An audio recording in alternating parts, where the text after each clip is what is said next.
Hello friends, welcome to UPSC Niti. ये हमारा daily quiz for UPSC और आज है 28 अप्रैल 2017।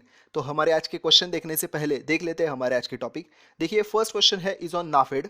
After that Bharat dynamics limited. Next question is on BSE Sensex. After that Jnanpith award. Then next is Trincomalee port. Next question is on Bandhargarh Tiger Reserve. After that, jute. The next is withdrawal of a fund from consolidated fund. And last question is on हमारी धरोहर scheme.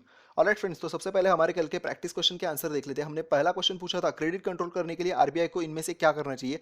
तो इसका answer सभी ने correct दिया है, that is increase the CRR and increase the bank rate. लेकिन ये क्वेश्चन है, इसको ध्यान से देखिए। महात्मा गांधी जी ने अपना जो फास्ट था 1932 का, उसके पीछे मेन रीजन क्या था। तो सबसे पहले देखिए, फर्स्ट राउंड टेबल कॉन्फ्रेंस हुई थी, वो फेल हो गई थी।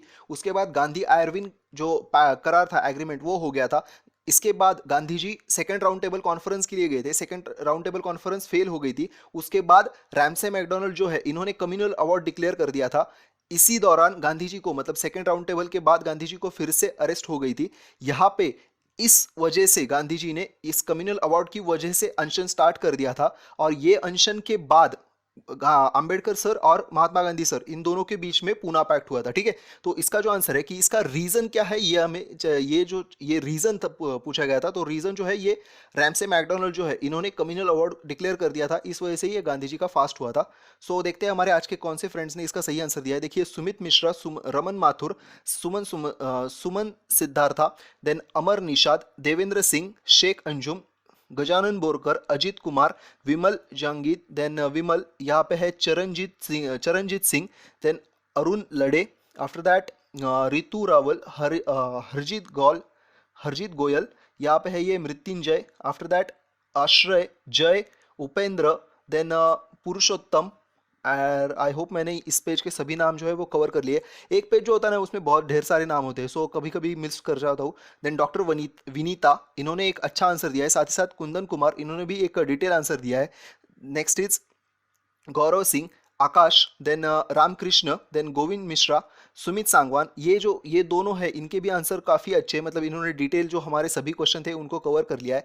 Then Preeti Verma, Chanchal Agarwal, Chitrangada and Deepak Ranjan Parida. ये जो सर है, इन्होंने जो मैंने एक व्यू पूछा था कि आपका क्या व्यू है एस्ट्रोलॉजी के बारे में, तो ये इन्होंने लिखा है। आई एम हैप्पी दैट किसी ने तो इसका आंसर लिखना, मतलब आंसर अटेम्प्ट किया। So thank you sir, Deepak sir. और जो आज का सबसे अच्छा आंसर था वो था आयुषी गहलोत का। इन्होंने सभी जो क्वेश्चंस थे उनके बारे में एक अच्छे से डिटेल एक्सप्लेनेशन दिया है। लेकिन मैं बस एक रिक्वेस्ट करना चाहूँगा कि अगर आप ऐसा मतलब डिटेल लिखते हो ना कमेंट्स में, तो 2 कमेंट्स किया कीजिए, सो दैट मुझे, मतलब जो हमारे सर है जिनको ये बनाना होता है कमेंट्स का स्क्रीन, उनको आसानी हो जाए। ओके, तो स्टार्ट करते हैं हमारे आज के क्वेश्चन, पहले क्वेश्चन से। देखिए, फर्स्ट क्वेश्चन जो है, इसमें पूछा गया है कि इसमें से करेक्ट स्टेटमेंट हमें चूज करना है किसके बारे में।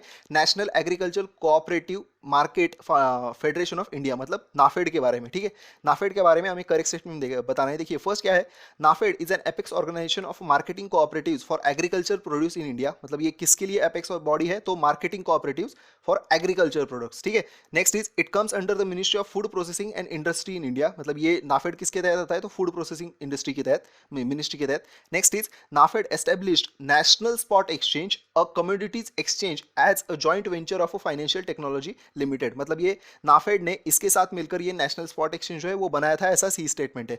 तो हमें पूछा है कौन से करेक्ट है, तो देखिए फर्स्ट और थर्ड ये इसका करेक्ट है। ये फूड प्रोसेसिंग, मतलब ये फूड कलेक्शन वगैरह काम करता है लेकिन फूड प्रोसेसिंग नहीं करता, सो ये सिर्फ मिनिस्ट्री ऑफ एग्रीकल्चर के तहत आता है। सो सेकंड इनकरेक्ट है, फर्स्ट और थर्ड जो है ये बात सही है। सो हमारा आंसर है डी।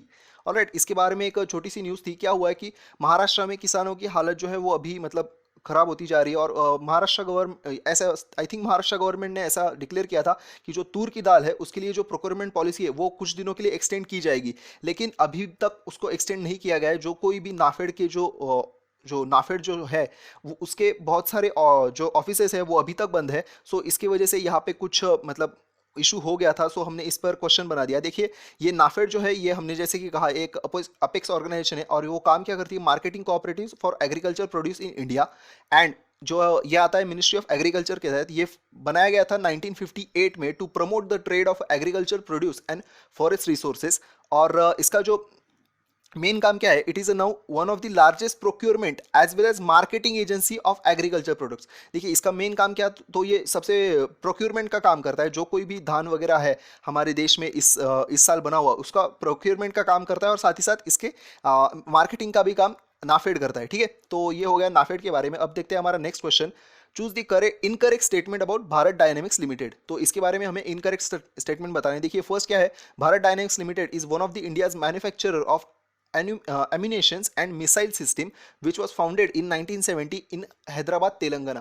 तो देखिए इसका काम क्या है, तो ये एम्यूनेशंस और मिसाइल सिस्टम का है जो इसका मैन्युफैक्चरिंग का काम करता है। और ये कब बनाया गया था, 1970 में, और कहाँ पे, हैदराबाद तेलंगाना में। देखिए जो कोई भी इंस्टीट्यूशंस है ना, अगर मतलब कंपनी वगैरह हमारे देश की इंपॉर्टेंट, अगर वो न्यूज़ में है तो इसके बारे में हेडक्वार्टर वगैरह ये पूछ लिए जाते हैं। सो हमने इसके बारे में ये ऐड कर दिया। देखिए नेक्स्ट क्या है, अग्नि, पृथ्वी, आकाश, ये डेवलप कर दिए गए थे बीडीएल द्वारा। And next is BDL comes under the ministry of defence. ठीक है, तो इनमें से हमें इनकरेक्ट स्टेटमेंट पूछा है। देखिए थर्ड जो है ये बात सही है कि ये ऑब्वियस है, मिनिस्ट्री ऑफ डिफेंस के तहत होता है। सेकंड जो है बीडीएल, इसने अग्नि, आकाश, पृथ्वी, इसका डेवलपमेंट किया है, तो ये बात भी सही है। मतलब देखिए डिज़ाइन जो है, डिज़ाइन का काम वो डीआरडीओ करता है, और मैन्युफैक्चरिंग का काम जो है वो इसके द्वारा किया जाता है। ठीक है, बीडीएल द्वारा। तो सेकंड स्टेटमेंट भी सही है, और फर्स्ट स्टेटमेंट जो है ये भी सही है, मैन्युफैक्चरिंग का काम करता है, एम्यूनेशन एंड मिसाइल सिस्टम, और साथ ही साथ ये 1970 में हैदराबाद तेलंगाना यहाँ पे ये फाउंड मतलब बनाया गया था। तो तीनों स्टेटमेंट सही है। सो हमें इनकरेक्ट पूछा है, सो इसका आंसर है डी, नन। ऑलराइट, तो ये बात याद रखिए, जो अग्नि है, अग्नि, आकाश, पृथ्वी, ये इसके बीडीएल द्वारा डेवलप किया गया था, और मेन मतलब मैन्युफैक्चर बीडीएल करता है, लेकिन डिजाइनिंग जो है वो डीआरडीओ का होता है। और इसके बारे में भी न्यूज़ थी कि हमारा इंडिया टेस्ट फायर्स अग्नि 3 बैलिस्टिक मिसाइल। देखिए आप ये तो जानते होगी कि ये जितना मतलब आगे नंबर जो होता है ये 3, तो इतनी इसकी रेंज होती है, 3000 किलोमीटर्स की रेंज है इसकी अग्नि 3 की। ये कहाँ से टेस्ट फायर कर दिया गया, तो अब्दुल कलाम आइलैंड, ओडिशा कोस्ट। ठीक है, ये इसका नाम और ये कहाँ पे स्थित है ये भी अच्छे से याद रखिए। ऐसे 4 हमारे हैं उन सभी को। देन नेक्स्ट इज अग्नि 3 capable of carrying both conventional and nuclear warhead. मतलब ये न्यूक्लियर और साथ ही साथ कन्वेंशनल दोनों भी वॉरहेड जो है उनको कैपेबल कर सकता है। लेकिन देखिए मतलब आजकल के दौर में ये सिर्फ डेटरेंस बनाने के लिए ही यूज़ किया जाता है। मतलब बनाते तो इसीलिए कि सिर्फ जो हमारे पड़ोसी मुल्क है उन पे अपना डेटरेंस बनाया जा सके। यूज़ तो अभी मतलब हाल फिलहाल में लगता है नहीं कि कोई कंट्री एक दूसरे पर न्यूक्लियर अटैक करेगा, क्योंकि मतलब अभी समझ गए कि क्या कंडीशन हो सकती है न्यूक्लियर अटैक की। बाद में ये 2 स्टेज सॉलिड प्रोपल्शन सिस्टम पे काम करता है, and it can be launch from anywhere. ठीक है, मतलब एनीवेयर मीन्स जो हमने ट्रायड अभी बना लिया है ना, हम ट्रायड बन गए। ट्रायड मीन्स हम आर्मी नेवी एंड एयरफोर्स किसी भी अपने मार्क से अपना ये जो अग्नि 3 जो है इसको लॉन्च कर सकते हैं। ठीक है, नेक्स्ट क्वेश्चन देखते हैं हमारा, question number 3, choose the correct statement about BSE Sensex. तो इसके बारे में कौन सा करेक्ट है ये हमें बताएं। देखिए पहला तो असर्शन दिया गया है, BSE Sensex is also called as BSE 30। मतलब इसको बीएसई 30 इस नाम से भी जाना जाता है, ऐसा ये असर्शन है। एंड रीजन दिया गया है, BSE Sensex is a free float market weighted stock market index of 30 well established and functionally sound companies listed on the Bombay Stock Exchange। मतलब ये 30 कंपनीज को लिस्टेड कर दिया गया है जो एक वेल एस्टेब्लिश और फाइनेंशियली स्टेबल कंपनीज है, साउंड कंपनीज है। इनको यहाँ पे एस्टेब्लिश मतलब इनको क्या काम करते हैं ये मतलब लिस्ट कर दिया गया है। सो इसको बीएसई 30 कहते हैं। इसका रीज़न बताया गया है। तो आप तो जानते होगी इसको बीएसई 30 कहा जाता है, ये बात सही है। और साथ ही साथ यहाँ पे 30 इंपॉर्टेंट कंपनीज होते हैं, इस वजह से ही इसको बीएसई 30 कहते हैं। तो मतलब आंसर ए और आर दोनों करेक्ट है, और ये जो है इसका एक्सप्लेनेशन देता है, ये बात भी सही है। ऑलराइट फ्रेंड्स, तो हमारा इसका आंसर है ए। देखिए क्या है ना कि सेंसेक्स जो है वो पिछले कुछ दिनों में मतलब 2-3 दिनों में बहुत ही अच्छी अपनी जो नए रैंकिंग्स नए अपने कीर्तिमान बना रहा है। तो अभी ये पहली बार 30,000 के ऊपर गया है, तो इस वजह से ये कंटिन्यूसली न्यूज़ में था पिछले 2-3 दिनों से। सो हमने इस पर क्वेश्चन बना दिया। देखिए 30 कंपनी जो है वो मतलब अभी देश की बहुत ही इंपॉर्टेंट कंपनीज होती है जो बीएसई में बनाई गई है। बीएसई जो है वो हमारे देश का सबसे पुराना भी है। ठीक है, ये भी बात याद रखिए। ऐसे ढेर सारे जो स्टॉक मार्केट होते हैं, लेकिन उसमें से बीएसई एंड जो हमारा एनएसई जो है नेशनल स्टॉक एक्सचेंज दिल्ली का, और ये बीएसई बॉम्बे स्टॉक एक्सचेंज, यही जो है वो हमारे देश में प्राइमली इंपॉर्टेंट है। ये पब्लिश करता है अपना इंडेक्स जो है वो 1986 से, और इसको it is regarded as a pulse of a domestic stock market in India. इसका बेस वैल्यू जो है ना वो एज अ 100 कंसिडर किया जाता है, जो है 1979 का। दैट इज बेस ईयर जो है वो है 1978-79। मैं ये आपको है ना थोड़ा सा सिंपल भाषा में समझाने की कोशिश करता हूँ। देखिए क्या है कि जो अभी सेंसेक्स जो है वो 30,000 हो गया है। मीन्स क्या, कंसिडर कीजिए कि अभी मारुति कंपनी जो है वो इसमें लिस्ट है। ऑलराइट, ऐसी ढेर सारी अलग अलग फील्ड की इसमें कंपनियां, जो 30 कंपनियां जो है वो लिस्ट में है। कंसिडर कीजिए कि मारुति कंपनी है जो यहाँ पे लिस्ट कर दी गई है, और आपके पापा ने, ऐसे कंसिडर कीजिए कि जब इसकी 1978-79 में आईपीओ निकाली गई होगी, इनिशियल पब्लिक ऑर्डर या पब्लिक ऑफरेंस, ऐसा कुछ तो उसका फुल फॉर्म है, मैं अभी अच्छे से याद नहीं कर पा रहा हूँ। तो आईपीओ जब मारुति की निकाली गई होगी, तो आपके पापा ने, कंसिडर कीजिए कि आपके पापा ने उसमें 100 रुपए इन्वेस्ट कर दिए थे, ठीक है। तो अभी अगर वो शेयर जो है, उन्होंने 100 रुपए जो इन्वेस्ट किए हैं उसके, अगर वो शेयर उन्होंने आज तक बेचा नहीं होगा, तो उसकी जो कीमत है वो अभी ये बन गई होगी 30,101 रुपीज, ठीक है। ये मैंने प्रयास किया है आपको अच्छे से समझाने का। आई होप जो सेंसेक्स के बारे में जो कोई है, मतलब 100 रुपए से उसकी कीमत अभी 40 सालों में, लगभग 40 सालों में 30,000 हो गई होगी उस शेयर की, ऐसा होता है ये। समझ गया। तो देखते हैं हमारे next question, fourth question. Jnanpith award जो है, इसके बारे में क्या ट्रू है ये हमें बताना है। देखिए, फर्स्ट है, the award is bestowed only to the Indian writers, only to the Indian writers writing in the Indian languages including 8 schedule to of the constitution language only. मतलब ये सबसे पहली बात कि ये सिर्फ इंडियन जो राइटर्स है इनको ही दिया जाता है, और जो कोई जो 8 शेड्यूल के जो लैंग्वेजेस है उनको ही दिया जाता है। इसमें 8 शेड्यूल की लैंग्वेजेस में लिखने वाले को ऐसे ही दिया जाता है, ऐसा फर्स्ट स्टेटमेंट है। Next is, Jnanpith award is never awarded posthumously, मतलब किसी की मौत, अगर किसी राइटर की मौत हो जाए तो इसके बाद इनको ये ज्ञानपीठ अवार्ड नहीं दिया जाता, ऐसा ये बी स्टेटमेंट है, ठीक है। तो इनमें से कौन सा करेक्ट है ये हमें बताना है। देखिए, सेकंड स्टेटमेंट जो ये बात सही है कि किसी की भी अगर देहांत हो जाए तो इसके बाद ज्ञानपीठ अवार्ड उनको अवार्ड नहीं किया जाता, मतलब सेकंड स्टेटमेंट जो है ये सही है। फर्स्ट स्टेटमेंट भी पार्शियली सही है। देखिए, ये बात सही है कि ये सिर्फ इंडियन राइटर्स को दिया जाता है, और ये बात भी सही है कि ये 8 शेड्यूल जो है इसके लिए दिया जाता है, लेकिन यहाँ पे ओनली नहीं, 8 शेड्यूल प्लस इंग्लिश, ऑलराइट। मतलब लैंग्वेज जो है हमारे 8 शेड्यूल में कितने लैंग्वेज है, 22, करेक्ट।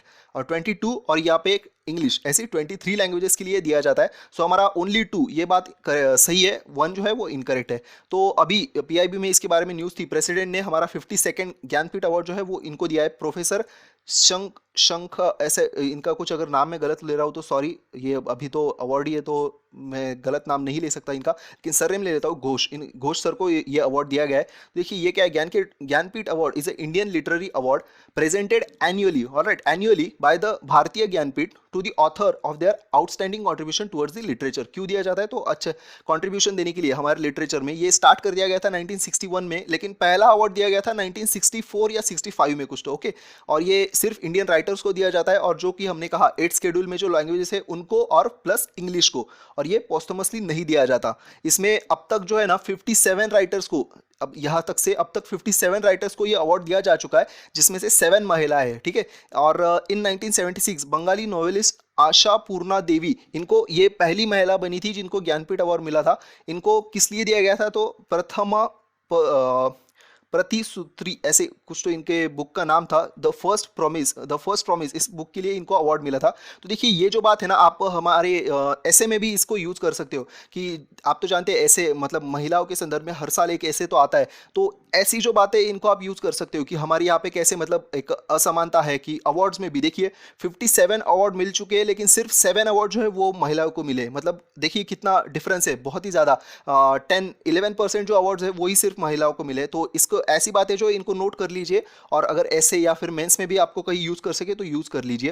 नेक्स्ट क्वेश्चन देखते हैं, हमारा फिफ्थ क्वेश्चन, आईयूसीएन के बारे में इनमें से क्या करेक्ट है ये हमें बताना है। देखिए, फर्स्ट क्वेश्चन है, it provides public, private and NGO non-governmental organization with the knowledge and tools that enable human progress, economic development and nature conservation to take place together। मतलब ये IUCN इन सभी जो इसके स्टेक होल्डर्स होते हैं इनको knowledge जो और टूल्स जो है वो प्रोवाइड करता है, ऐसा फर्स्ट स्टेटमेंट है। Next is, IUCN is an organ of UN, मतलब ये IUCN जो ये यूएन के तहत आता है, ऐसा बी स्टेटमेंट है। And third is, the organization is best known for is publishing red list, मतलब रेड लिस्ट जो है वो IUCN द्वारा पब्लिश की जाती है, which assesses the conservation status to the special species of world wide. मतलब ये IUCN रेड लिस्ट जारी करता है, और रेड लिस्ट का काम क्या होता है कि जो कंजर्वेशन स्टेटस है इसके बारे में बताता है। तो देखिए, कभी कभार है ना, स्टेटमेंट आधे पूरे सही होते हैं, आधे स्टेटमेंट सही होते हैं, लेकिन उसके बाद गलत होते हैं। सो स्टेटमेंट पूरा पढ़ना है और अच्छे से पढ़ना है, अपनी जो स्टेटमेंट के बारे में राय है वो पहले ही हाफ में नहीं बना लेनी है, ठीक है। तो इसका फर्स्ट और थर्ड स्टेटमेंट जो ये बात सही है, ये दोनों स्टेटमेंट सही है, लेकिन ये जो IUCN है ये यूएन के तहत नहीं आता, यूनाइटेड नेशंस के ऑर्गन नहीं है ये, ठीक है। तो फर्स्ट और थर्ड जो है ये बात सही है, हमारा आंसर है डी, 1 और 3 ओनली। नेक्स्ट क्वेश्चन देख, सॉरी इसके बारे में एक्सप्लेनेशन देख लेते हैं। सॉरी, हुआ क्या है कि IUCN ने कहा है कि हमारा जो वेस्टर्न घाट है यहाँ पे इसका जो एरिया है ना, जो एंडेमिक बर्ड्स के लिए जो एरिया है वो बहुत ज़्यादा है, ऐसा IUCN का कहना है। लेकिन रिसेंटली एक रिसर्च पब्लिश किया गया है कि जिसमें उस रिसर्चर्स का कहना है, हमारे देश के रिसर्चर्स है वो, उनका कहना है कि ये जो मतलब IUCN ने जो एरिया बताया गया है वो बहुत ही ज़्यादा है। और इसी पे अभी ये न्यूज़ थी, मतलब ये ऐसे कंफ्यूजन हो गया कि एरिया कम है या ज़्यादा है। It is like poverty line हमारे यहाँ पे जैसा हो गया था, वैसे ही अभी ये बात हो गई है। तो देखिए IUCN क्या काम करता है, it is a membership union uniquely composed of both governments and civil society organisation. मतलब इसे IUCN में दोनों लोग कवर होते हैं। ये क्या है, ह्यूमन प्रोग्रेस और nature conservation takes place together, इसके लिए काम करता है। ये 1948 में बनाया गया था and world's largest and most diverse environmental network, इसका सबसे ज़्यादा डाइवर्स और सबसे बड़ा नेटवर्क है। ये यूएन का ऑर्गन नहीं है, सिर्फ it has observer and consultative status of United Nations. ठीक है, ये ऑर्गन नहीं है, इसको सिर्फ ऑब्जर्वर और कंसल्टेटिव स्टेटस है यूएन का मिला हुआ। ये रेड लिस्ट जारी करता है, आप तो जानते हैं रेड लिस्ट के बारे में, लगभग हर या 2 साल में कुछ तो आती है। I don't remember it exactly right now. तो और इसका हेडक्वार्टर जो है वो है ग्लैंड, स्विट्जरलैंड में। ऑलराइट, इसका पहले ये नाम था international union for protection of nature, IUPN, और उसके बाद वर्ल्ड कंजर्वेशन यूनियन, ऐसा ये अलग अलग नाम थे, लेकिन अभी इसको IUCN इस नाम से जाना जाता है। हमारा 6th क्वेश्चन देखते हैं। Trincomalee port has been news in recently, it present in which of the following country. मतलब ये जो त्रिनकोमाली पोर्ट है ये कौन से देश में है, ये हमें पूछा है। देखिए फर्स्ट क्या है, Iran, Sri Lanka, Bangladesh and Pakistan. So Trincomalee port, अगर आपने हमारे क्वेश्चंस मतलब पहले से देखे होंगे तो भी आप इसका आंसर बता सकते हैं। हमने इसके बारे में पहले भी एक क्वेश्चन फॉर्म किया था, तो इसका आंसर जो है वो है Sri Lanka, that is B, Sri Lanka में है ये त्रिनकोमाली पोर्ट। तो देखिए यहाँ पे है ये त्रिनकोमाली पोर्ट। ऑलराइट जी, इस पे न्यूज़ क्या है, तो जैसे श्रीलंका ने हम्बनटोटा, एक आइलैंड है जो आइलैंड नहीं सॉरी पोर्ट है, वो भी यहाँ पे कुछ तो है वो हम्बनटोटा, ये चाइना को दिया है डेवलप करने के लिए। और इस साल हमारी मांग ये है कि त्रिनकोमाली जो पोर्ट है वो हमें डेवलप करने के लिए श्रीलंका दे ऐसे। तो अभी जो हमारे इनके जो प्रेसिडेंट है श्रीलंका के, वो हमारे यहाँ पे देश की यात्रा पे आए हैं। सो अभी इसके बारे में कुछ बातचीत हो सकती है, ऐसा मतलब सामने आ रहा है। तो देखते हैं क्या होता है इसके बारे में। सॉरी मैंने प्रेसिडेंट कहा, ये प्राइम मिनिस्टर है रनिल विक्रमसिंघे, ये आए हमारे यहाँ पे। और है ना, और एक है जिसका पोर्ट का नाम है कनके कनकेसन थुराई पोर्ट, ये जो है वो भी इंडिया मांग रहा है कि ये भी आप हमें दीजिए डेवलप करने के लिए। जी मैंने ये कनकेसन थम्बी, ये जो थुराई है, ये पोर्ट देखने की मतलब कहाँ पे है ये ढूंढा, लेकिन मुझे मिला नहीं। अगर आपको मिलता है तो जी आप ऑब्वियसली कमेंट्स में तो इसके फोटो नहीं डाल सकते, अगर आपको मिल जाए तो हमें फेसबुक पे बता दीजिए ये कहाँ पे है। जी तो आई होप ये अच्छे से कवर हो गया होगा। देखिए हम्बनटोटा पोर्ट की वजह से ना श्रीलंका को बहुत ही ज़्यादा कर्जा हो चुका है। ठीक है, तो ये बात भी याद रखिए। तो श्रीलंका चाहता है कि मतलब इसमें अभी चाइना और इंडिया के बीच में एक बैलेंस बनाया जाए। सो मोस्ट पॉसिबली ये जो पोर्ट है त्रिनकोमाली पोर्ट, ये हमें मिलेगा ही। अब बस ये देखना है कनकेसन थुराई पोर्ट ये जो है ये हमें मिलता है या नहीं इसके डेवलपमेंट के लिए। नेक्स्ट क्वेश्चन देखते हैं हमारा, बांधवगढ़ टाइगर रिजर्व, इसके बारे में हमें करेक्ट स्टेटमेंट बताना है। देखिए Bandhavgarh tiger reserve, first is ये जो रिजर्व बांधवगढ़ नेशनल पार्क जो है स्प्रेड एट अरवली हिल्स इन राजस्थान, मतलब ये कहाँ पे है, राजस्थान में, ऐसा बताया गया है। Next is the name of Bandhavgarh is given to the reserve is due to the presence of ancient fort, मतलब यहाँ पे एक एंशियंट फोर्ट होने की वजह से इसको ये नाम दिया गया है बांधवगढ़ टाइगर बांधवगढ़, ऐसा सेकंड स्टेटमेंट है। तो इनमें से कौन से करेक्ट है, देखिए ये राजस्थान में नहीं, ये MP में है। सो फर्स्ट इनकरेक्ट है और सेकंड जो है ये बात सही है। सो हमारा आंसर है बी, दैट इज 2 ओनली। इसके बारे में एक न्यूज़ थी कि यहाँ पे एक टाइगर का कब जो है वो मतलब मृत पाया गया है। सो आप जानते हैं हमारे देश ने बहुत ही मतलब मेहनत करके जो टाइगर की पॉपुलेशन है वो बहुत ही मतलब मेहनत से अभी बढ़ी हुई हमें मिली है। 1972 से हम इसके लिए प्रयास कर रहे हैं और अभी जाके इसकी टाइगर की जो पॉपुलेशन है वो एक अच्छी खासी है, अच्छी खासी मतलब बहुत ही अच्छी है, ऐसी भी सिचुएशन नहीं है। तो इस वजह से अगर कोई टाइगर की मौत हो जाती है तो वो एक इशू हमारे यहाँ पे न्यूज़ हो जाती है। तो देखिए Bandhavgarh national tiger is a most popular national park in India, is located in Vindhya hills. ठीक है, हमने अरवली कहा था लेकिन ये विंध्य हिल्स में है, ये बात याद रखिए। And Umaria district of Madhya प्रदेश। और साथ ही साथ इसको नेशनल पार्क का दर्जा कब दे दिया गया था, तो 1968 में। ये इतना बात याद रखने की कोई जरूरत नहीं है, लेकिन बस न्यूज़ में था तो हमने बता दिया। It is a prominent hill lock तो मतलब ये दो ऐसे क्या कहते हैं इसको, माउंटेन्स या फिर I don't exactly word for that, दो ऐसी इस पे ना बना हुआ है ये टाइगर रिजर्व जो है वो ऐसे दो जगहों पे है ऐसे। नेक्स्ट क्वेश्चन देखते हैं हमारा, देखिए यहाँ पे कौन कौन है, टाइगर पाए जाते हैं, डियर है, लियोपर्ड्स है, साथ ही साथ it is extreme north to the extreme north eastern to the border of Madhya Pradesh. एक बॉर्डर जो है मध्य प्रदेश का उसके एक्सट्रीम नॉर्थ साइड पे है, और northern edges of Satpura range. और साथ ही साथ यहाँ पे ना ट्रॉपिकल मानसून क्लाइमेट होने की वजह से यहाँ पे जो विंटर्स और समर्स और रेन, इनको जो एक डिफाइन क्या कहते हैं ड्यूरेशन होता है, ये बात याद रखिए। यूपीएससी कभी कभार ऐसे मतलब यहाँ पे ये स्पीसी पाया जाता है, ऐसा क्लाइमेट रेंज है, ऐसे क्वेश्चन भी जो हमारे टाइगर रिजर्व्स वगैरह है इनके बारे में पूछता है जो कोई एनवायरनमेंट में। और ऐसा क्यों करता है, तो आप तो जानते हैं कि फॉरेस्ट के भी एग्जाम यूपीएससी के एग्जाम के साथ ही होती है, तो यूपीएससी एनवायरनमेंट पे ज़्यादा फोकस करता है। तो देखते हैं, आप भी एनवायरनमेंट पे जितना ज़्यादा हो सके उतना फोकस कीजिए। देखते हैं हमारा नेक्स्ट क्वेश्चन। जूट के बारे में हमें करेक्ट स्टेटमेंट जो है ये बताना है। देखिए फर्स्ट क्या है, assertion Bangladesh import jute from India and reason Bangladesh has most jute mills. ठीक है, ऐसा ये असर्शन और रीजन दिया गया है। देखिए ये बात जो है ना, असर्शन ये बात गलत है कि बांग्लादेश इंपोर्ट नहीं करता, बल्कि हम उनसे इंपोर्ट करते हैं। ठीक है, और ये जो रीजन है ये बात भी गलत है कि बांग्लादेश में सबसे ज़्यादा जूट मिल्स नहीं है, हमारे देश में सबसे ज़्यादा जूट मिल है। हुआ क्या था कि जब हमारा मतलब सेपरेशन हो गया था east Pakistan, west Pakistan and India, तब जो कोई मिल्स थी वो हमारे देश में रह गई थी, और जो जूट के जो मतलब जूट जहाँ पे सबसे ज़्यादा प्रोड्यूस होता है वो सब एरिया बांग्लादेश में चला गया था। सो हमें बांग्लादेश से जूट जो है वो इंपोर्ट करना पड़ता है, और जो जूट मिल जो है वो बांग्लादेश में नहीं, हमारे यहाँ पे सबसे ज़्यादा है। सो असर्शन और रीजन दोनों गलत होने की वजह से इसका आंसर है A false and R is also false. ठीक है, डी आंसर है इसका। और जी बाकी तो है, इसके बारे में एक छोटी सी न्यूज़ थी कि जो इसकी जूट की प्राइस जो है वो पर क्विंटल इसके बढ़ा दिए, तो हमने इस पर एक बेसिक क्वेश्चन फॉर्म कर दिया। और कुछ कुछ लोगों को जूट क्या होता है ये मतलब पता नहीं, मतलब एक अंदाज नहीं होता। सो यहाँ पे देखिए जो हमारे यहाँ पे ऐसे कुछ यूज़ करते हैं ना हम घर पे, वो इसी पे जूट से बनाया हुआ होता है। और जूट के बारे में एक पॉलिसी भी है गवर्नमेंट की, अगर आपको उसका नाम याद आ रहा हो, मुझे अभी याद नहीं आ रहा तो आप बता दीजिए।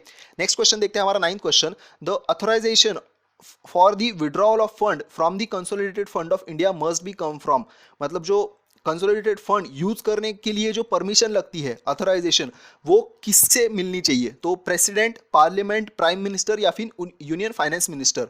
तो इसका आंसर आप जानते होंगे, ये काफी आसान क्वेश्चन था। इसका आंसर जो है वो है पार्लियामेंट। ऑलराइट, बी आंसर है इसका। बाकी इसमें तो मतलब कुछ एक्सप्लेनेशन है नहीं, हम डायरेक्टली नेक्स्ट क्वेश्चन देखते हैं। हमारी धरोहर ये जो स्कीम है इसके बारे में क्या करेक्ट है ये हमें बताना है। देखिए फर्स्ट क्या है, it is a central sector scheme launched by Ministry of Minority Affairs in order to preserve the rich heritage of minority communities under the overall concept of Indian culture। मतलब ये सबसे पहले तो सेंट्रली स्पॉन्सर्ड स्कीम है, ये किसके द्वारा launch कर दी गई, तो मिनिस्ट्री ऑफ माइनॉरिटी अफेयर्स द्वारा।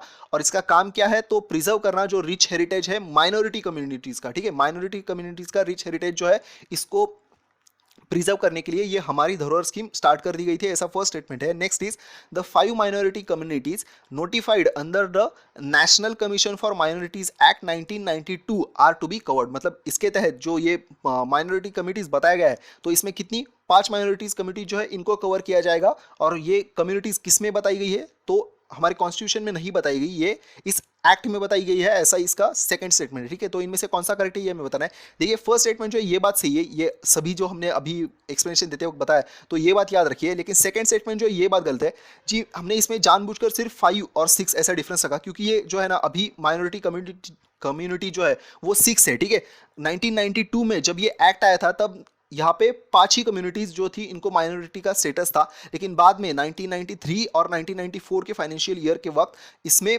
और एक माइनॉरिटी कम्युनिटीज ऐड कर दी गई। सो इसका सेकंड स्टेटमेंट जो ये बात इनकरेक्ट है, फर्स्ट जो है यही सही है। सो आंसर है 1 ओनली। तो देख लीजिए इसमें कौन कौन आते हैं माइनॉरिटी कम्युनिटीज में, तो मुस्लिम्स आते हैं, क्रिश्चियंस आते हैं, Sikh, Buddhist, Parsi and Jain. Alright, ये बात याद रखिए। और साथ ही साथ इस हमारी धरोहर स्कीम के बारे में देख लेते। ये the government formulated a committee to organize events that will help to spread the awareness about minority culture and heritage of India। इसलिए गवर्नमेंट ने कमेटी बनाई थी। ये हमारी धरोहर जो स्कीम है ये सेंट्रल सेक्टर स्कीम है, 2014 में लॉन्च कर दी गई थी, किसके द्वारा, मिनिस्ट्री ऑफ माइनॉरिटी अफेयर्स द्वारा। तो ये जो मतलब स्कीम जो होती है वो लगभग 2-3 साल की कुछ हमारे लिए इंपॉर्टेंट होती है, तो हमने इस पर क्वेश्चन बना दिया था। और अभी रिसेंटली ये पीआईबी में भी न्यूज़ में था, तो इसलिए ये क्वेश्चन ऐड कर दिया गया। नेक्स्ट इज द पर्पस क्या है, तो हमने जैसा कहा कि माइनॉरिटी जो है उनका जो रिच हेरिटेज है उसको प्रिजर्व करने के लिए ये स्कीम लाई गई थी। Implementation of the scheme is expected to improve the general awareness about the culture and heritage of the minority communities. Minority communities का जो हेरिटेज है, कल्चर है, ये बाकी लोगों तक बताने के लिए ये हेल्पफुल रहेगा हमारी धरोहर स्कीम।